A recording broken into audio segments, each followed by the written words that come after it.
Hello, and welcome to the Mad Knitting Video Podcast. My name is Susan. My pronouns are she, her, and hers. My Instagram handle is madtown_mama, and you can find me on Ravelry if that is a site you can use as madtownmama without the underscore.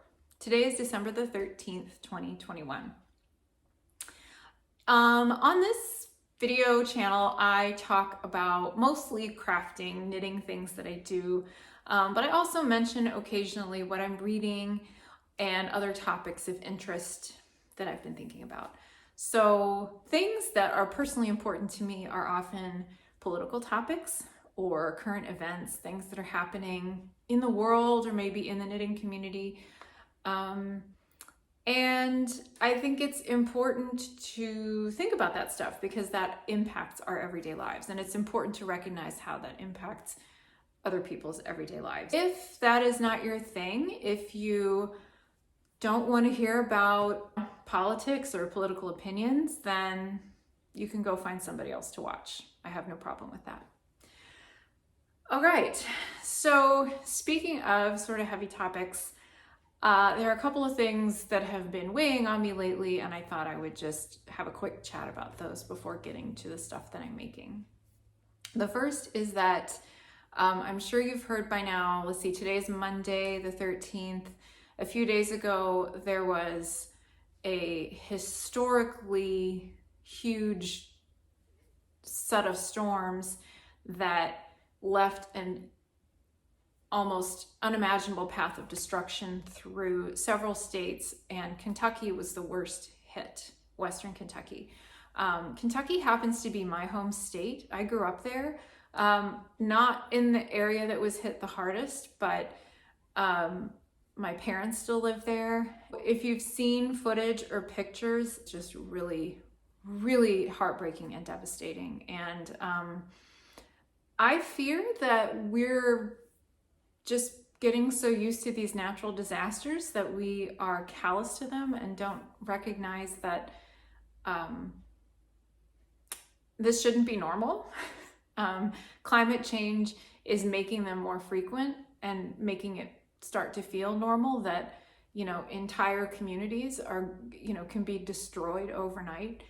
But it is really just tragic and unimaginable. So I will find some organizations that are local to there, or at least local to Kentucky, that are worth donating to, if that is something you can do.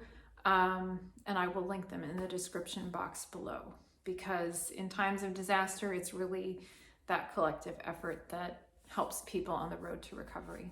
The other topic that I've been thinking about over the last couple weeks or so is the idea of mental load. So this is, I think it's a phrase that's used a lot in like feminist discourse, but it really gained a lot of traction and discussion, kind of mainstream, a few years ago when a French comic artist whose name is Emma, published a comic in The Guardian just laying out what it means, like what mental load means, and why it is carried disproportionately by women. So I'll link that below also. But the idea basically is that in a household, especially a household with children, and here I'm thinking mainly of two-parent households where you have a mom and a dad. I know that families are made up in many different ways, but in the sort of nuclear traditional setup, the tasks of household chores and management fall almost completely on the shoulders of women, of the mothers in the household.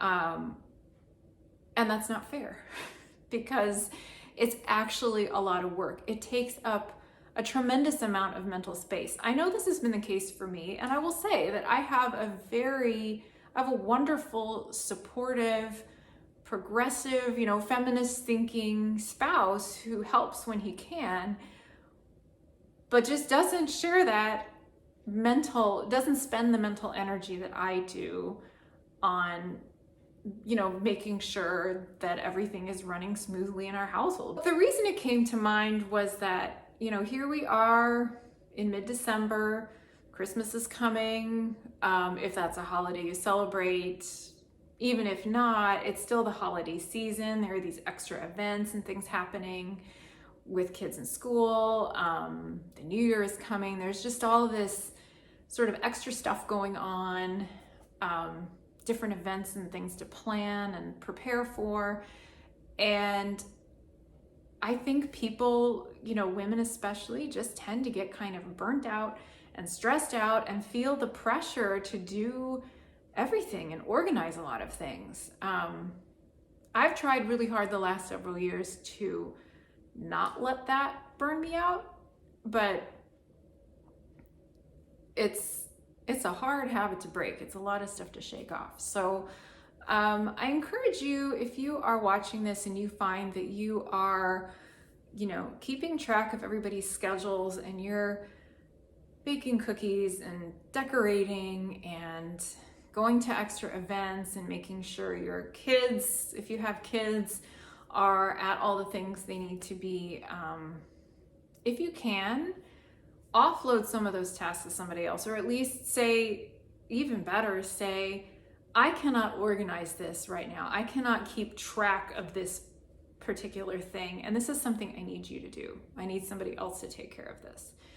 And I have like this teeny example from today, or like from last night and today. So we did some laundry over the weekend. This was actually a joint effort because I got a booster shot for COVID on Friday. So Saturday afternoon especially, I was just kind of worthless. I wasn't feeling very good. So the other family members were doing some of the laundry, but yesterday I threw in a load of towels. Like I took all the bath towels out of the one bathroom we have with a nice shower and washed all those and dried them. And late last night when I got them out of the dryer, I just thought, I don't want to fold these and put them back. But I also thought, if I don't put them in the bathroom, everybody who takes a shower in the morning is going to get down there and be stuck without a towel. So is that my problem? Well, kind of, since I took them out of the bathroom to wash them. So I thought, heck with it. I'm just gonna leave them piled up in the basket. I'm not gonna fold them, but I'll just set it right in front of the bathroom door so you can't get in there basically without tripping over the towels, and then you'll remember to pick up a towel before you take a shower. Well, this morning, sure enough, my husband saw the basket there and kind of rolled his eyes because it was in the way, but that was fine. But then my 15-year-old, stumbles out of bed, grunts good morning, goes down to the basement is where the shower is. And I hear a few seconds later, Mom, can you get me a towel down here? And of course that basket was sitting right in front of the door. He didn't even notice. It didn't occur to him that that's what that was there for. So anyway, so we're gonna get to the making now, which I suspect is why you're here. So I have a few finished objects, a couple finished objects, a couple things that are very nearly done, and a little bit of sewing to show you. So the first finished object, this is really exciting. This is my daughter's sweater. Her birthday is tomorrow, and I told her she can't have this until her birthday, although she's already tried it on and we verified that it fits and that she likes it. This is Wintersole by Jennifer Steingass. I'm just gonna hold it up so you can admire it. She wanted a holiday sweater in holiday colors, so you can see, obviously she picked Christmassy colors, and the tree motif is very Christmassy as well. There's a little bit of color work at the bottom too. So to recap, the yarn I used is Barocco Lanas. I bought it at the Sow's here in Verona. And the colors are Berries is the red color for the mane. Evergreen is this dark green heather. And this light gray background is Fog.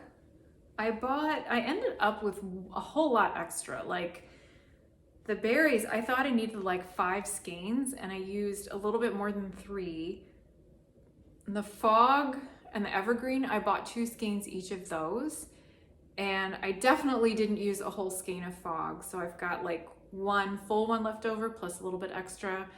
And this green, I used just a little more than 1 skein. So I've got extra. That's not a bad thing, but it does add to my collection of nice worsted wool yarn. What can I say about this? I've talked about the construction of this before, so I don't want to go into a ton of detail, but you do a provisional cast on for this part and knit up to the yoke. And then you pick up those stitches going down to do short rows to bring up the back neck a little bit, and then split for the sleeves and stuff, and you knit down for the sleeves and the body afterwards. And the only part that I really didn't like doing was a couple of the rounds have 3 colors per round, although it wasn't as bad as the Unbearable hoodie. And then the color work at the bottom of the sleeves, which she did want, I had to do that on double pointed needles, which I don't love, but it was fine. So I'm calling this finished. It is washed, it is blocked. I got my iron really hot and put a wet cloth over it and just like steamed it really hard to make the color work nice and smooth, because it wasn't smoothing out completely on its own after soaking. And the aggressive steaming really helped with that. The one little detail I still want to add before I give this to her for her birthday is I asked her if this was okay, but what I would like to do is find like a bright yellow or gold yarn and just embroider, pick one of these trees, maybe on the shoulder so it's not super obvious, and embroider like a little gold star on the top, because I think that would be, I don't know, I think that would be kind of a fun touch. So that's the plan for that. That was my big finish. This is for my sister-in-law. You may recall that I made her a shawl. This is the Summer Stripes shawl by Mayu KP. I finally did weave in the ends. So I won't talk about this anymore except for showing it to you, just because you've already seen it. But I used Utopia yarn.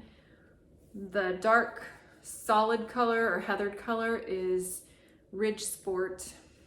Can't remember the colorway name. And then this sort of gradient situation is Helix DK, which is one of those slow changing gradient yarns.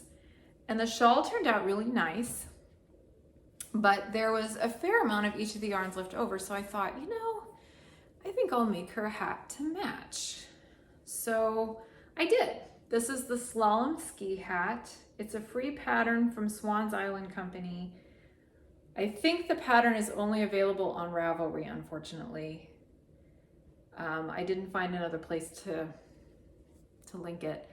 Oh, by the way, side note, I try whenever possible to find non-Ravelry links to patterns, because I know that Ravelry is not a safe site for everyone to use. It can trigger some migraines and other neurological issues for some people.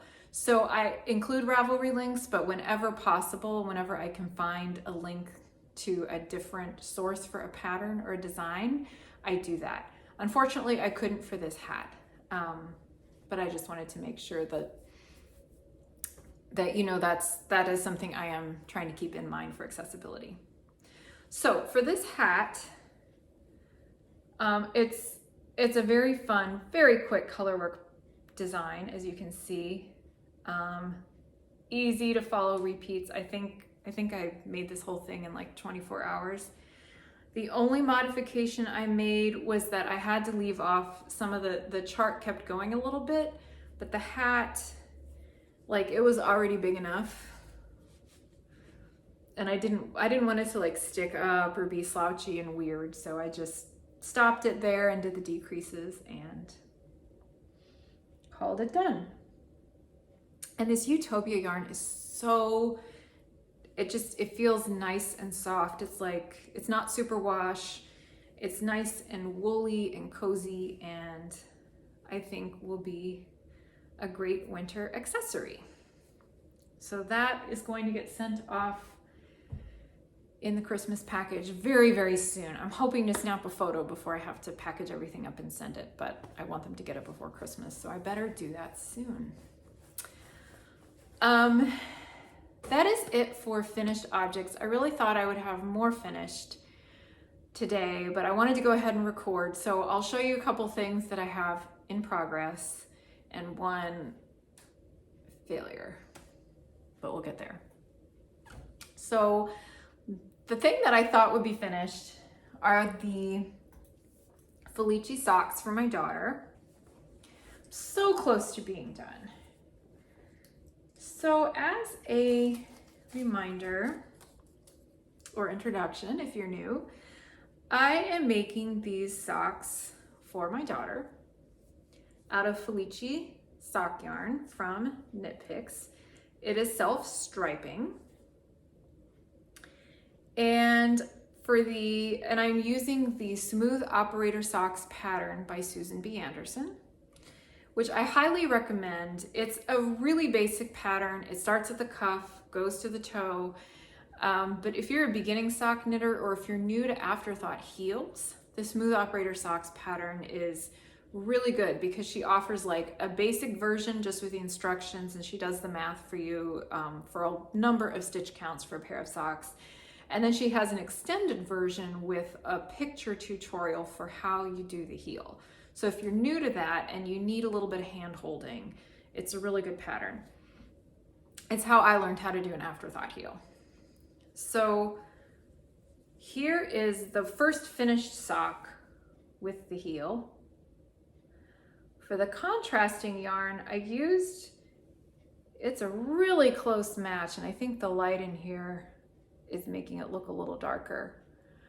But it's this yarn that, I mean, I got this ages ago. I don't even remember where I got the bare yarn, but I dyed it with food dyes, like Kool-Aid and Wilton. I don't even remember which I used for this, but I really love the dark orange that it made. It's kind of, it reminds me of like goldfish crackers, I think, or, you know, koi, you know, those koi goldfish they have in botanical gardens sometimes. So I used that for the heel, and I am so close. Whoopsie, things are rolling away. I'm so close to being done with the second one. You can see I've picked up the stitches, and I have a few decreases to go before I graft it together, but I just did not quite get it done. I'm gonna give these to her for Christmas, so it's not even like I'm way behind or anything. I just thought it would be fun to have another finished object to show you, but oh well, I don't. So that is one thing. I also am working on a pair of socks for my son for Christmas, and fingers crossed that they fit. Let me show you, where'd they go?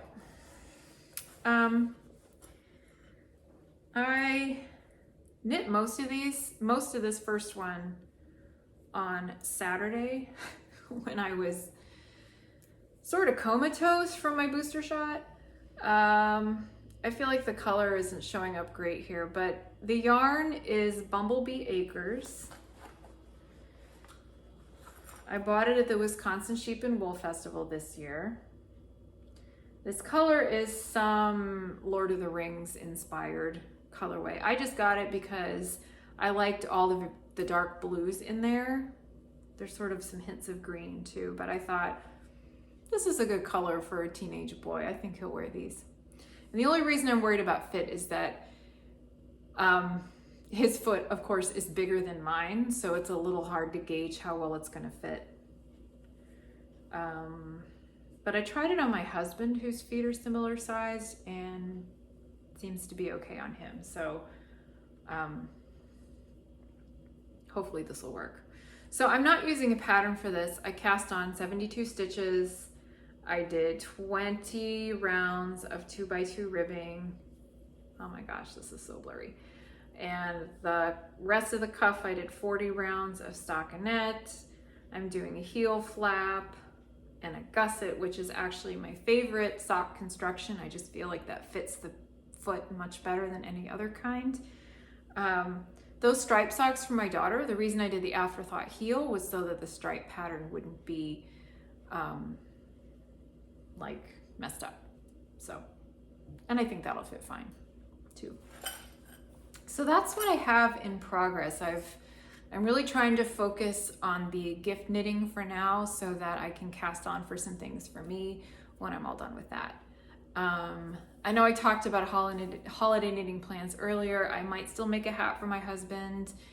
I've been thinking of trying to knit something for my parents. I don't know if that'll happen. We'll see. I still have 10 days before they arrive. They are planning to visit us. But you know, I tend to get over ambitious with holiday knitting, and if I get even half of it done, that's considered a win. I've managed to finish 2 sweaters and I'm going strong on a couple pairs of socks, so I think that's not too bad. So one thing that I did talk about, I wanted to knit my son a hat, and that has just not gone well. Let me tell you why. So I got this yarn from Knit Circus. It's their Opulence. It's a fingering weight base that is merino with a little bit of cashmere and nylon. It feels absolutely dreamy. It's nice and soft. I thought it would make a wonderful hat. And my idea was that I would have these 2 colors. I've got this sort of medium gray and this sort of dusky denim blue. So not a high contrast, but I thought they would go together. And my idea was to do a reversible hat, have the gray on one side and the blue on the other, and like not even do enough for a brim. He could just pull it on. And then I thought maybe I should knit at a slightly looser gauge so that the hat is lightweight, so it's like not too stiff, and also then it'll knit up a little faster. So I just cast on with size 5 needles. I didn't even do a gauge swatch. I just thought it'll probably be about 6 stitches to the inch. So I cast on a certain number of stitches and I knit for a little while, and I checked the gauge, and the gauge was, this is the weird thing, the gauge was 6 stitches to the inch. Like when I measured it and counted like 3 different times, the gauge was what I thought it would be. But when I put this thing over my head to check the fit, it was like huge. I actually took a picture, so I'll insert that at some point here so you can see just how wildly oversized it was. And I kept going and thinking, how can this be right? Like, I know my math was right, but it just wasn't working. So I ripped it out and I started over, casting on way fewer stitches. And I've gotten this far. I did a provisional cast on.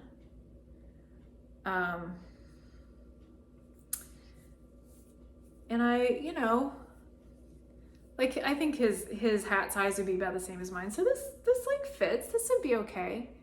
But somehow, I don't know, it just doesn't feel right. Do you ever have that happen where you just know a project is just not working out the way you want it to?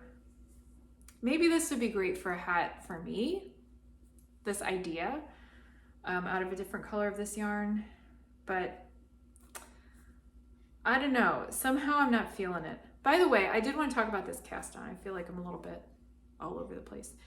I learned a new kind of provisional cast on, new to me. I'm sure it's not new in the world. This is a technique I learned from the sweater I just made for my daughter. But in this type of cast on, you just take waste yarn, cast on the number of stitches you need, and do about 3 rounds, and then switch to the actual yarn you're using in your project. And then you can just cut it off. So like this red is the contrast, the provisional. Is it focusing? I can't tell. Anyway, I'll cut off this red when, well, if I wasn't gonna just rip this out, which I haven't done yet because I wanted to show you.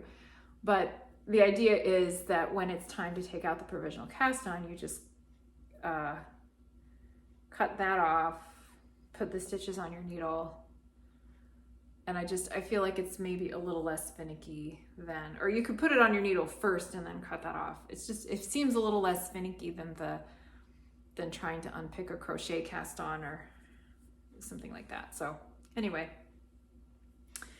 just thought I would share that. So I still want to make him a hat because he keeps, well, because I think if he has a hat that he likes that fits him, he might wear it, which he'll need to because we live in Wisconsin and, you know, winters here can be intense.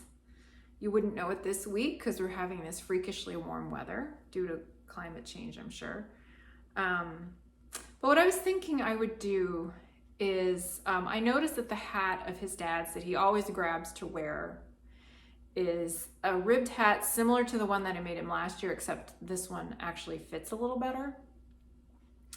So it's just like 1 by 1 rib for a while, enough that you can turn over a brim and then you know, decrease at the top. So I was thinking what I might do is stick with the size 5 needle, but instead of having this looser gauge, I would double up the yarn.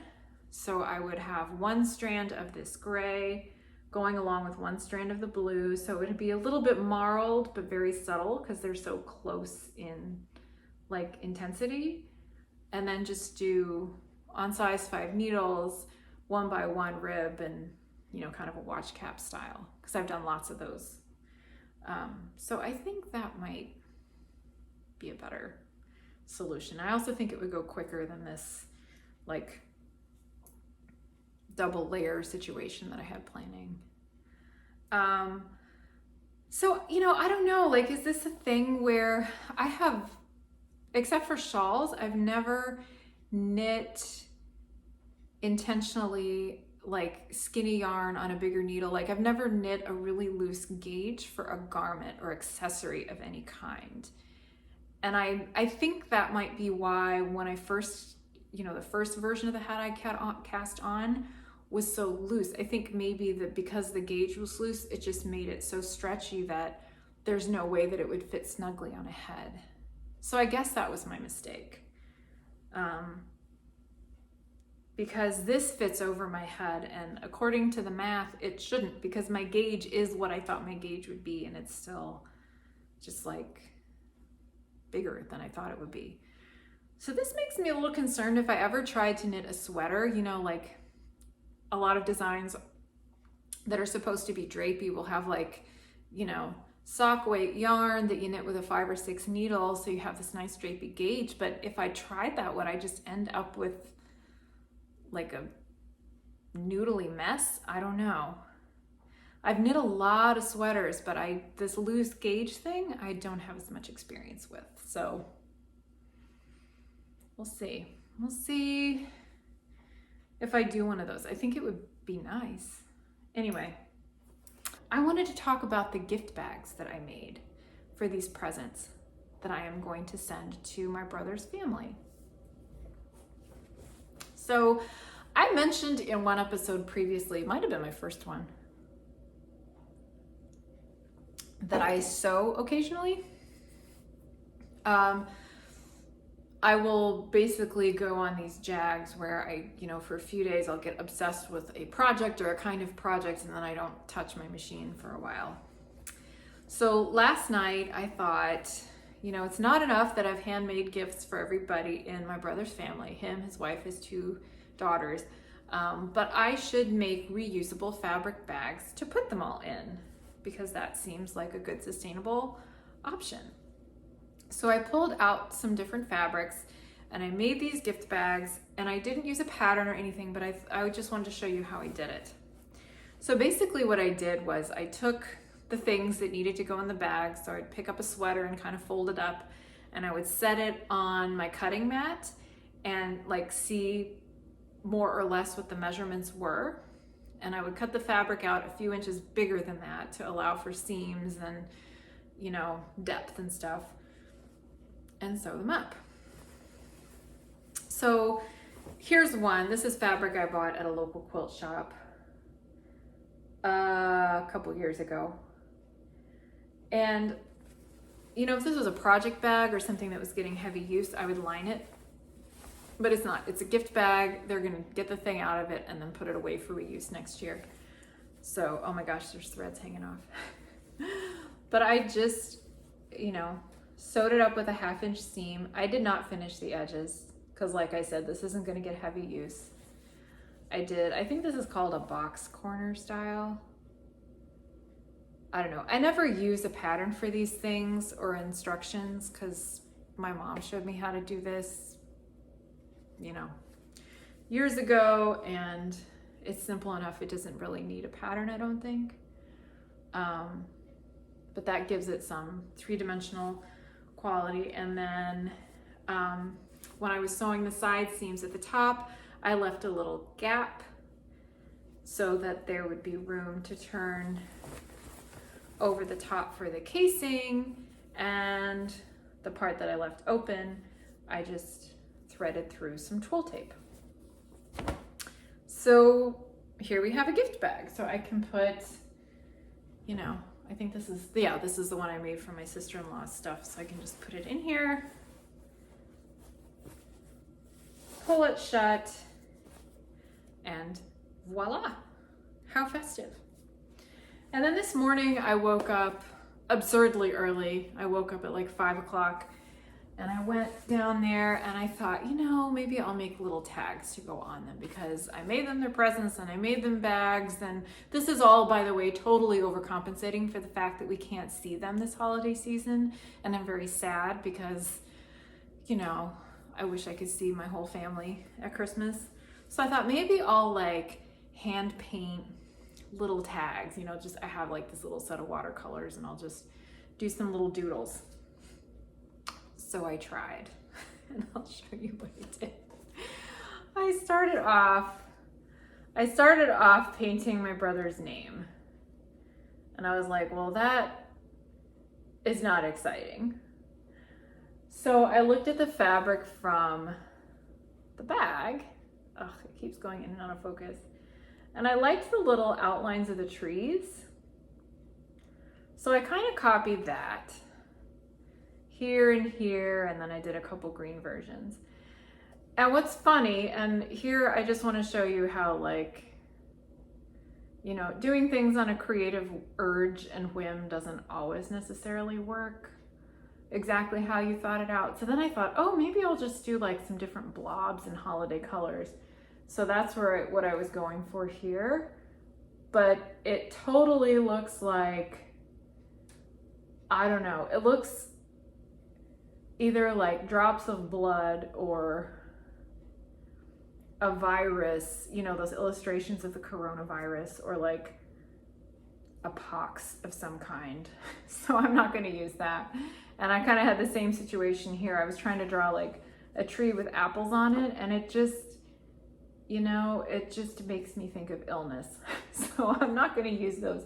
I will use just these little tree things and cut out the labels and put their names on the presents and call that good, because, you know, handmade tags are not exactly, you know, the highest form of artistry, nor are they completely essential for a Christmas gift. So I just thought that was kind of fun and something I would share with you all. So I've definitely talked for long enough. I hope you all are safe and well, and I will see you next time. Bye-bye.